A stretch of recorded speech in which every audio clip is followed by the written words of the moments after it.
Hi, Pastor Nathan Decker with your Better Together devotion for today. And this week we've been discussing how do we grow our church, the church, capital C church. How do we grow the church through Jesus Christ? And I've talked about how we have to be real and be committed, community-minded, and have an agenda of love.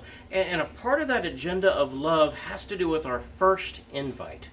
When you've prayed for someone, when you've gotten into a relationship with someone, and when you feel the Spirit leading you to make an invitation for that person to join and be a part of the church in some form or fashion, don't, and this is honest, don't just invite them to a worship service.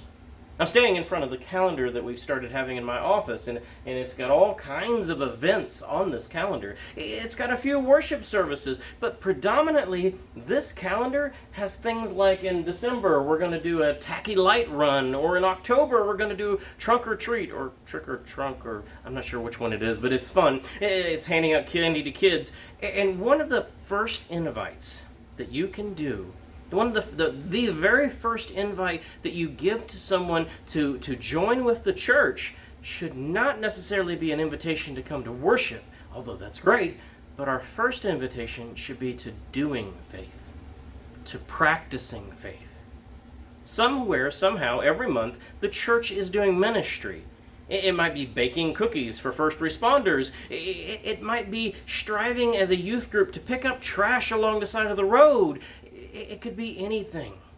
It might be building on a house that was damaged in the storm.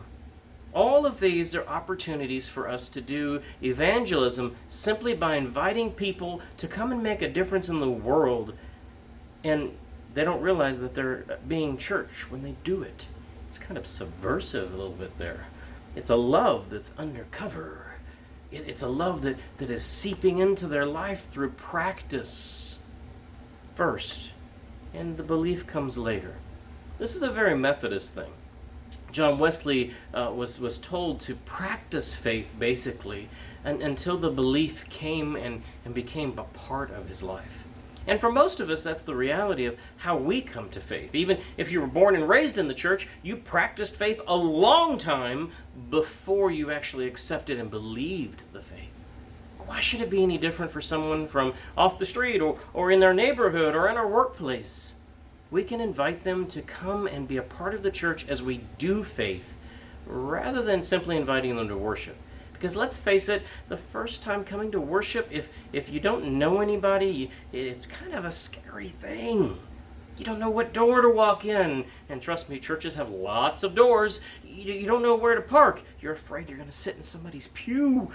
And heavens to Betsy, what if it's just bad? I'm stuck there for an hour. Our first invitation should be to doing faith. And surely the church has something going on that we can invite people to come to as a soft invite, rather than the hard invite of worship. We invite them to come and do faith with us. They see the church doing good things. It doesn't look like a three-headed monster. Instead, the church looks like something they want to be a part of. That they see themselves improving the world and changing the world, a place where we all learn to be better together. Our first invite should always be to doing faith. Worship will come next. This is Pastor Nathan Decker reminding you to look for a place to invite someone to do ministry with you this week. Amen.